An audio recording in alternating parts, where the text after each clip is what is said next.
Welcome to Melt University. This series will help you build your brand, inform you on a variety of career paths, and introduce you to top executives in sports and marketing.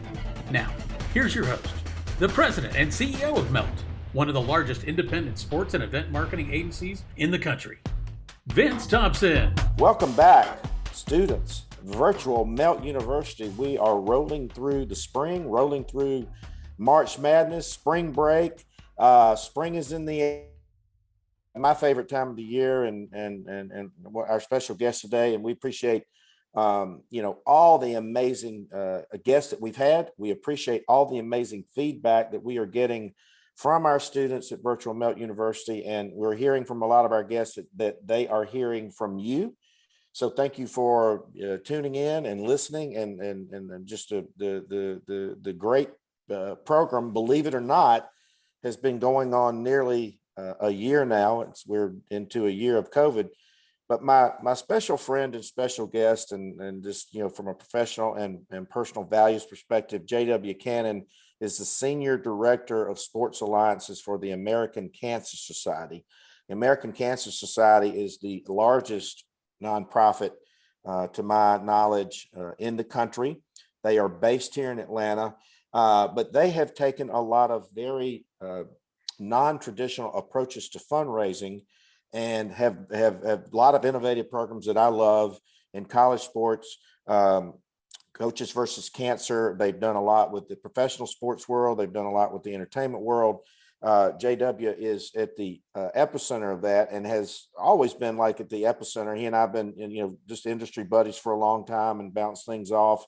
It's a testament. We'll talk about relationship building and maintenance today, but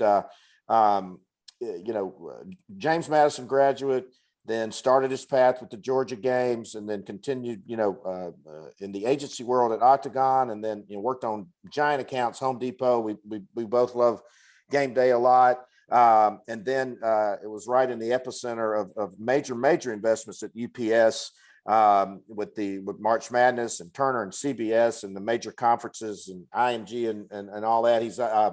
He's co-founder of #SB Chat. He's all consistently ranked in social media and Twitter.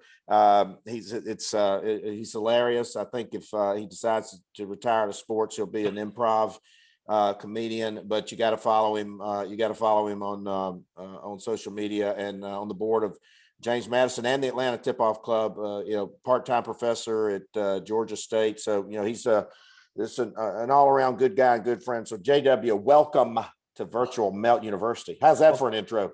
Wow, man! You want to share that with your wife, huh? Yeah, no kidding. I need a room big enough for my ego now. That you just blew up on me. I'll pay you later for that. No, thank you for that. I'm happy to be here. Yeah, you had a illustrious career, and so before we dive into the career and all that, we always like to throw it back to our guests about passion and where your passion was originally grounded and founded. We tell our students that, in spite of COVID, the campus is the ultimate professional lab. They'll never have exposure to so many career development opportunities on campus. And obviously you took advantage of that, as I did, working my way through Auburn University in sports information. But where did this original passion for sports and business and excellence, where was it initially established? Well, I mean, you have to go back to my time at JMU.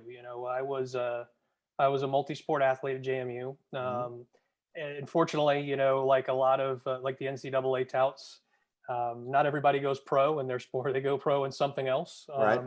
And my career was ended pretty early on by an injury that I was not going to be able to recover from. And so I had to figure out something to do with my life. And just so happened that we were building this beautiful brand spanking new recreation facility on campus. And I went there. I got really close with the leadership that they had brought in from all over the country to bring this program to life. And I got really, really engaged in sort of the informal recreation side of things.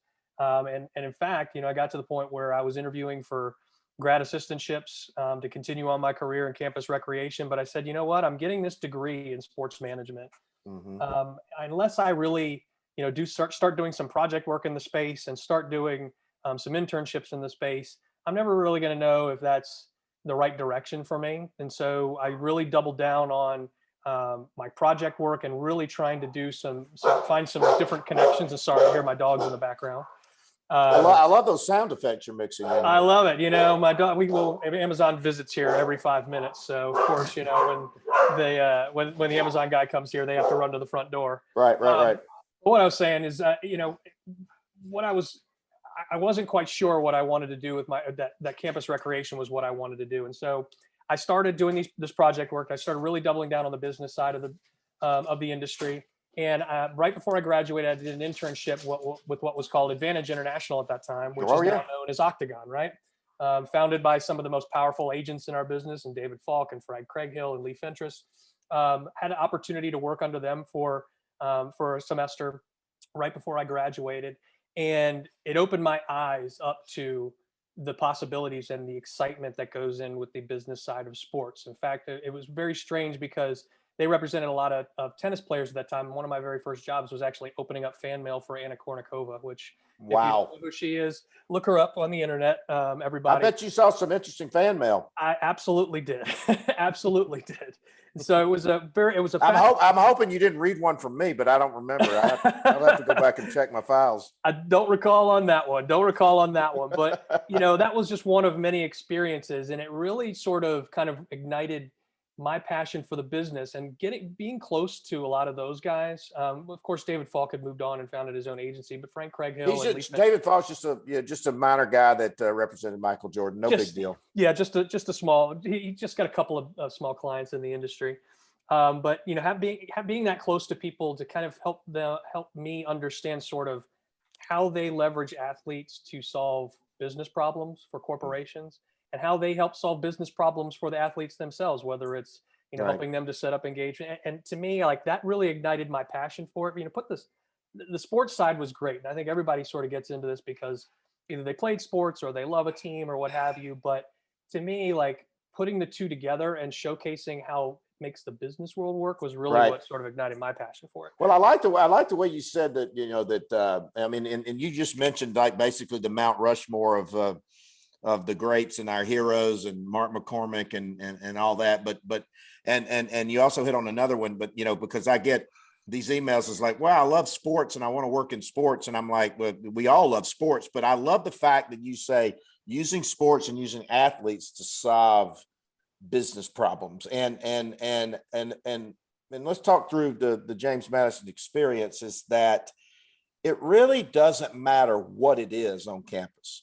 Go volunteer to work in some area. And as we have explained to our students ad nauseum, the terms athletic department and athletic director are misnomers. The athletic director is the CEO of a 50 to 100 to $150 million organization. And within that, tons of moving parts, opportunities, and constituencies. And we have unpacked, you know, data analytics and mental health and all of these things. But it's also showing the intangible of initiative. So you were a student athlete, then you evolved into the business of sports through recreation and intramurals, and then you parlayed in that into an internship, and you were willing to do anything to get your foot in the door, like we all are at the business level. So I want you to share your philosophy of and what your guiding principle was in this process, because many of our students, I tell them, these opportunities are right before their eyes and they'll never be there again. Yep, you're absolutely right. I mean, to me, the advice that I would offer to anybody sort of getting in this industry is you have to stand out in some way. And for me, you know, I was in school at the time before social media. Mm-hmm. You know, so I didn't have the benefit of having this gigantic megaphone that a lot of the kids going into the business nowadays have. We had to go to places like libraries and yellow pages and resource books and stuff. You laugh. I mean, the very first call I placed when I came down here to Atlanta, I knew nobody, was looking up the Atlanta Sports Council in the yellow pages. I had no idea what they were. You know, I just looked up, looked under sports. They happened to be the first one lit. They really kind of helped me sort of build my network here in Atlanta. It was just, I went to help volunteer with some of their events, did their economic impact studies, et cetera. Just did what I could to sort of stay connected and get more connected into the sports industry here in Atlanta, which at the time was really starting to bud, right? We were coming off of the 1996 Olympic Games. We were about to host a Super Bowl. We were about to host a number of different big high profile events, including the first time the Final Four when Maryland won back in 2002. So I really wanted to get engaged, and it was just, but standing out to me, I think is important. And whether that's by sort of, developing your own personal brand on social media and being willing to share and being willing to engage. For me, like the way I did it was by doing projects and building my network with school projects that people wouldn't really think of, right? So I'll give you an example. My professor, my senior year said, I need you guys to develop an event marketing plan for a facility. But the key is here, we have 20 people in this class. Not everybody can choose the same facility.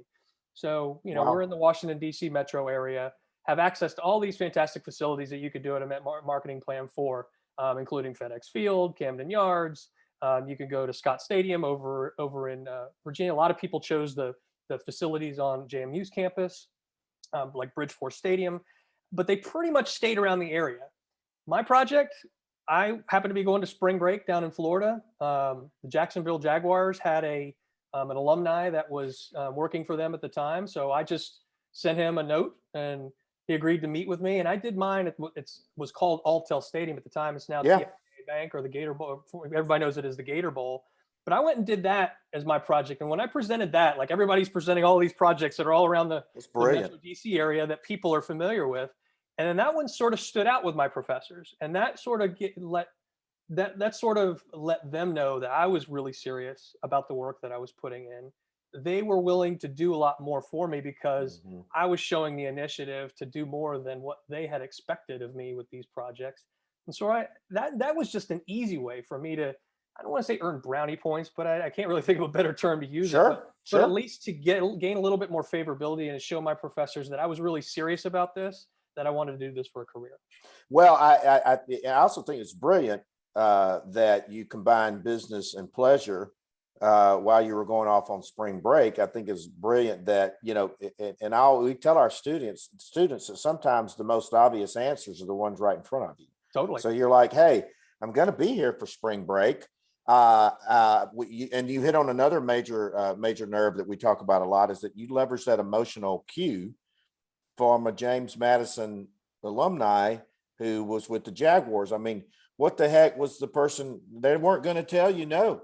Yeah, that's absolutely right. And the worst case is that they would have told you no, and you'd have found another way. But you'd already thought. And you also were showing innovation and initiative, which are, particularly, JW, coming into this post-COVID employment environment in our industry.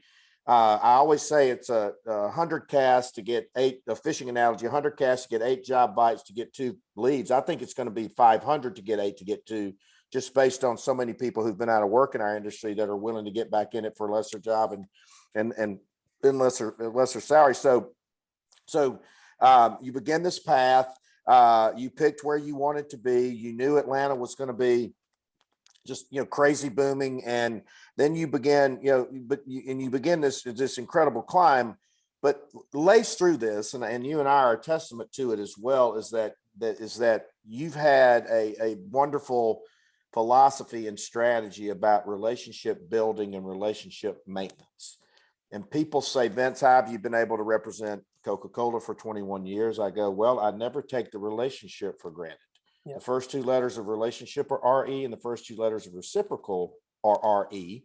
Yep. And particularly in any industry you choose, but the sports industry, as big as it is, it's a small relationship network. And I mean, you and I may not talk for 6 or 12 months, but then if you call me and said, hey, I want to recommend somebody to you, or I need a favor, or I call you or whatever, we check in on our families, and then, it doesn't always have to be an outcome or a transaction.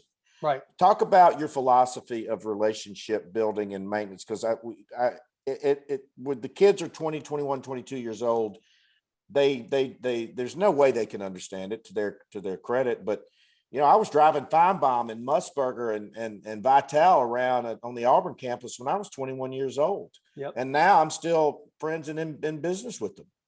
Yeah. I mean, I think you hit the nail on the head, about just relationship building when we talked about like our relationship, right? We haven't talked in a number.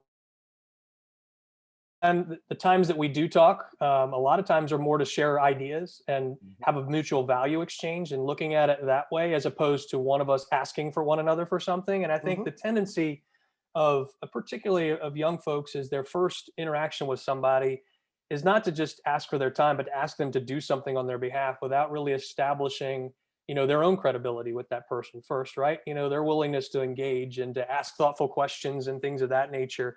So to me, like the advice that I would offer, kids in terms of relationship management, number one, you have to make the time to do it. There's no way around it. I know we all have, in my case, I have a 10-year-old at home and a wife and, they have baseball and everything else, but I do make sure that I carve time out of my day to cultivate some of the relationships that I have, whether or not it's for work or whether or not it's for personal benefit, right? Right. For networking purposes, you have to make the time to do it.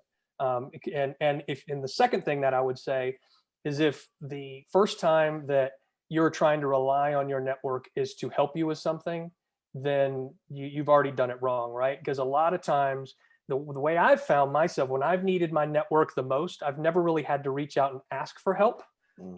It's always been offered to me, and I've found myself in the right place at the right time because I've done a good job of just having regular conversations with folks and reaching out and just asking how their kids are and asking how their life is going and seeing what's going on in the world. I think you'll find if you approach your relationships from that angle, like just from a constant learning perspective, you'll get a lot more out of them, but you'll also be able to rely on them when the time comes that when you do actually need to ask them something, it won't be such a hard ask. Right. Well, and you just hit the nail on the head. And I think you just brought up another thing is that, we always, the great leaders such as yourself, we always, we hear this common theme of they're always curious. We're always curious. We always want to learn. And one thing that I'm talking to the students a lot about right now is one of the litmus tests that I'm developing and that is going to be developed. And I talk about it a lot is this job. This is not an application. It's a process. It's an audition. And I think one of the litmus tests is, what did you do to improve yourself or others during COVID?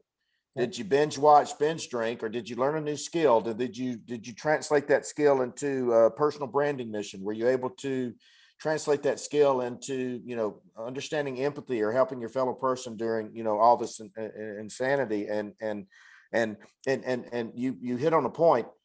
There is no excuse not to do it. I mean, the tools and the technology are there, and as you begin, hearing from people that want to work for the American Cancer Society, want to work in the innovative programs that you do, and we'll get to that in just a moment. I mean, these intangibles are going to be the difference maker or breaker going forward, don't you think?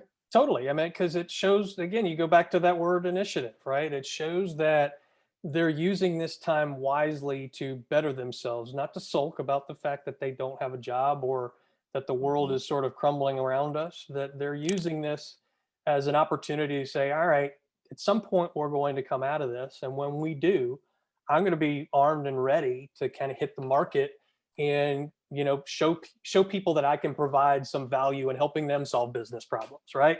So I think those people who have used this time wisely and you're right, it has been a fantastic time to reconnect with folks, to reach out to folks that you may not have had access to because they're all, having downtime as well. Right. So if you don't take advantage of that, particularly using the technology and the social media tools that are available to you today to do that, then shame on you. And I wouldn't say it's too late, right? It's not too late.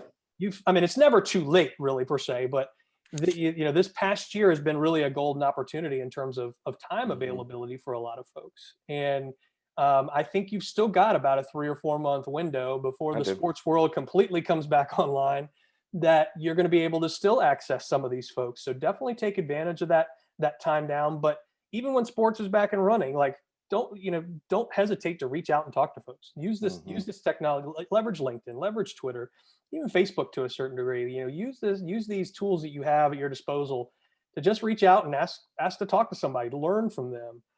You'll find that people are super, super approachable in this industry. They're willing to share their wisdom. They're willing to help you, miss out on the pitfalls that they may have run into over the course of their career. But what it takes is the initiative for you to actually reach out and make that happen. Well, and also too, and when we love for our students to hear this over and over from our guest, I call it the grandma test. If you don't want your grandma to see it on social media, don't post it, because I can assure you that Vince and JW are the first thing we're going to do is scour a person's social media footprint. And here's what I tell them, Jay, is I don't say, look, I don't really care what you post. You can be authentic. I may agree or disagree with it, but I'm looking for the judgment that you're going to use during that posting. But I tell our kids, don't be naive. We're going to look at your footprint, correct? Yep, absolutely. That's the easiest way to, there are two things I always do when I'm talking to somebody, either just informally or if I'm interviewing for them for a job. Number one, I go on social media and I look for them and see what kind of person they are, whether they have a picture of themselves beer bonging, from a fraternity party, or whether they have. Well, I will say, thank God there wasn't Facebook when I was at Auburn. But I will tell you that it's absolutely true. Absolutely but by the way, it's a fact, and it's it is. And nowadays you have to be a lot more sensitive to that, right? Because our lives are so much more open and available to everybody. But that's one thing I do. And then the second thing I do is I look to see who they're connected with that I have in common with them. And I ask about them and what they might know about this person and how they know them. Because to me, like those personal relationships, talk about standing out, like the personal relationships that you develop, particularly as you make your way in this industry for a while, stand out more, I think in a lot of ways, a lot more than the work that you've actually done. Because at the end of the day, these positions, there's so few of them and there's so many people going after it. Even when you get to, our level, Vince, that there are people on paper that could do that job many times over. But what ultimately sets them apart from what's on that paper are the people that they know that can vouch for them, that said, I've worked with this person. I know what kind of person they are. I've seen the work that they're capable of. I know they can do this job for you. Well, you just hit on something too, is that, and I tell our students, the lowest hanging fruit is the emotional leverage that you can touch on, and you pioneered that early as a student. But it's also showing another intangible that you're doing your homework, you're prepared, you're showing JW that, hey, this is the type of employee that I would be. But I will tell you, Jay, you'll be shocked. We have a on our website, it's careers at Melt ATL, but it's really sort of a trap or bait. And by the way, I get this a lot. To whom it may concern, attaches my resume. I need to make X amount of dollars. And it could be the Pope, but I don't even open it. Yep. And I'm like, you got to be in a cave with bin Laden not to find out who I am and how to find me and what makes me tick. The same with you. Yep. But so, I mean, give some advice about, the intangible and unintangible ways to communicate with JW Cannon, and what would get your attention of all the thousands of people that reach out to you. I could tell you that the best way to get an intro, or to make an intro to me, would be to have that intro come from somebody that that knows me and can vouch for you, right? I can't tell you how many times I've gotten people that I respect in the industry when they'll reach out to me and say, look, I've talked with this young kid from Auburn or JMU or wherever. Right. I think he's got a fantastic head on his shoulders. I think you'll get really, really great value out of the conversation with him. He's super bright. He's, just looking for a chance to get in the door. He's going to be moving to Atlanta, or he's moving to California or whatever. I would appreciate if you talk to him. Find people like that can vouch for you, right? It'll save you from having to do the 30-second elevator speech yourself, which you'll ultimately have to do. But it provides such a nice way, a much easier way to get in the door and to talk to folks like me. If you can have someone who's willing to already speak on your behalf and say, I know this person's legit. And that's rooted in the trust, say, that you and I may have.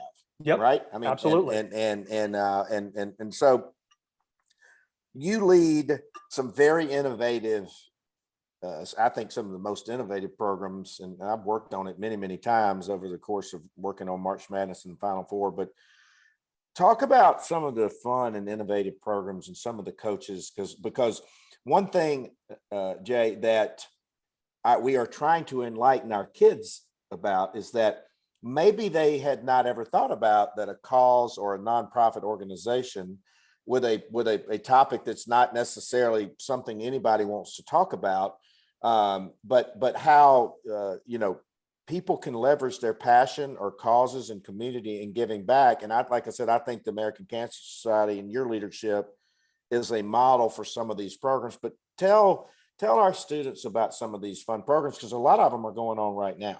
Yeah, well, I'll have to give some credit to a mutual friend of ours, and Sharon Byers, who used to be here at the American Cancer Society. She's been a special guest. All right. Well, you're definitely having the best folks. I can't hold a candle to her, but I will have to give her a lot of credit for identifying kind of a unique spot in the nonprofit world to use, to try and reinvigorate fundraising for a 100-plus-year-old charity. And that was identifying the fact that, sports, which isn't an aha moment, but I don't think a lot of people think about it from a mass charity perspective, because a lot of times it's a pay-to-play space, and I think that, we at ACS have discovered that you don't necessarily have to stroke a 6 or 7 figure check to an organization to build impactful programs in the space. And so we've built up a pretty strong portfolio of top-notch brands that we are partners with,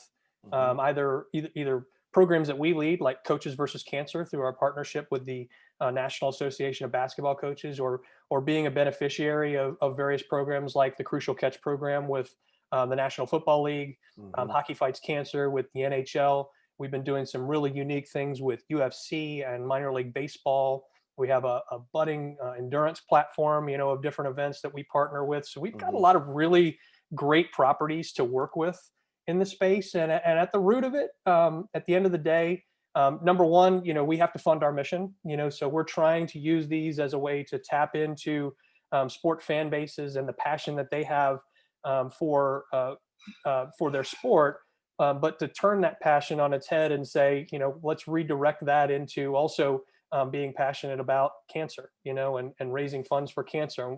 The sobering fact is that 1 in 3 people are going to get cancer in their lifetime. So it's a good chance that everybody that you talk to on a regular basis has been impacted in some way, whether it's personally themselves, whether it's a close relative or friend, or whether they've had to be a caregiver. Everybody's been impacted by cancer. And so there's an easily connectable moment through that.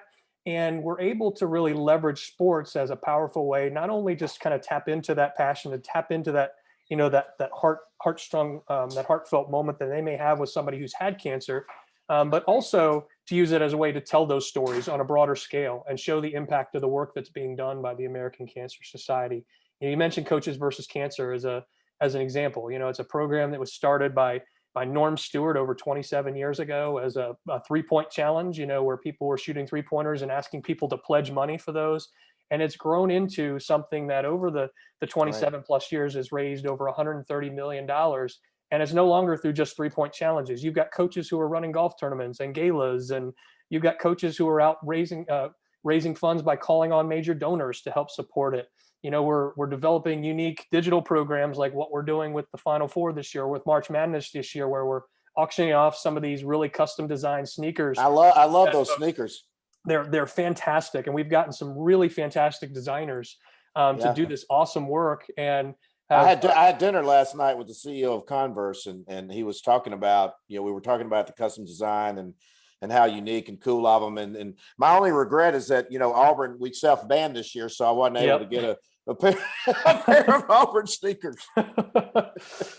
Well, the sneaker space has just been a fascinating one to really follow. And, we've been engaged in the space for a number of years through our Suits and Sneakers program, where as an awareness initiative and also to raise money every January, coaches will don their suits and wear their sneakers in recognition of cancer, raising funds for cancer research. But we've sort of taken that program and tried to make it a year-round thing where that we talk about the sneakers, we talk about the relationship the coaches and the teams have with their sneakers, and use that as sort of a rallying point year-round, especially Right. in lieu of not being able to have events. We have to do things like this to evolve and change up, what we previously planned to do from a fundraising perspective. And so we're actually auctioning off a number of these special sneakers. If everybody wants to go bid on them, you go to letsengage.com.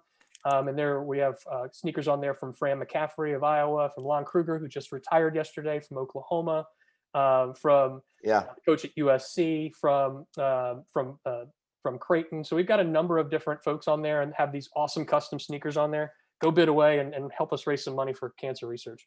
Now, I think just think of the innovation, but you're leveraging the core, the core elements of the game, the coaches, the sneakers, all of those really cool things. And again, and we talked a lot about March Madness. It's, other than the Super Bowl, it's the biggest and most, watched sporting event in the world. And this year has been, sheer madness with the brackets and the teams and all that. But so, Jay, we also talk a lot about future opportunities. And I think that what we're witnessing right before our eyes is, and I think it's going to be a tremendous opportunity for young people because they are digital natives. But you look at the onset of wagering, you look at fantasy, you look at student athletes and their name, image, and likeness, you look at data analytics, you look at the mental health, you look at the cause, you look at the student athletes, being empowered with their platforms. From the perch you occupy, where are future opportunities that maybe our students don't know about or aware about? Because we interviewed Michelle McKenna, the CIO of NFL, and she says, I don't hire anybody from sports marketing backgrounds now. There is technology, it's engineers, it's accountants, it's statisticians, it's data analytics, it's AI, it's those types of things. So from your perch, where do you see some future opportunities that might motivate and stimulate and inform our students? Well, certainly I think gaming from two different perspectives, gaming from, the video game perspective and esports is certainly an area. And I think we've talked about that being kind of this gigantic thing that's growing, and there's so much investment that's being thrown at it. But I think it's at that point in its life cycle. It's much like social media was back, 10, 11 years ago, where companies are now saying, all right, I've thrown a lot of money at this thing and it's a thing, but it's taking like actual business professionals and just non-practitioners that are already in the space to actually come and evolve it and make it grow. And I think that has a real opportunity. You talk about the NFL not hiring from within the sports management world. I think the esports industry is going to be doing the same thing. They're going to be starting to hire people who are not from the esports industry to come out and actually, I don't want to say professionalize because that assumes that it's not professional now, but really kind of help set it on a really strong growth trajectory that is, that shows the value back that's currently not necessarily there. And so I think that's one thing. I think the gambling side of things, sports gaming, you're seeing it become a major piece of content that is being put into all the various broadcast elements. You're seeing deals signed left and right by MGM and William Hill, all these other agencies, they're doing business in the space. You're seeing a lot of stuff go that way. I think that's going to be a very, very important space to watch. And what that means is you're going to have some analytics people, because a lot of that gambling is driven by statistics and statistical analysis. And so people who understand how to operate in that, who understand the notion of analytics, I think that's going to be a big part. I think one to watch, personally, and you're starting to see it come to life. And for the life of me, I haven't figured it out from a personal standpoint, but I can appreciate it from a capitalistic standpoint, are these non-fungible tokens and NFTs. I don't know if I'm smart enough to figure it out. You know what? I don't care if I'm smart enough. I mean, a business idea is a business idea, right? But to me, would I personally do it? No. I mean, I like to have tangible things that I can feel and touch, but the generations behind us don't necessarily think of things in that same way, right? They're not huge card collectors, or if they are, they're collectors of things that are more unique in nature and they can say of one of a few or one of one. And this NFT thing, is really something to watch. I don't, It's everybody's sort unbelievable. of throwing a lot of lines in the water right now and hoping something sticks, and some of them are.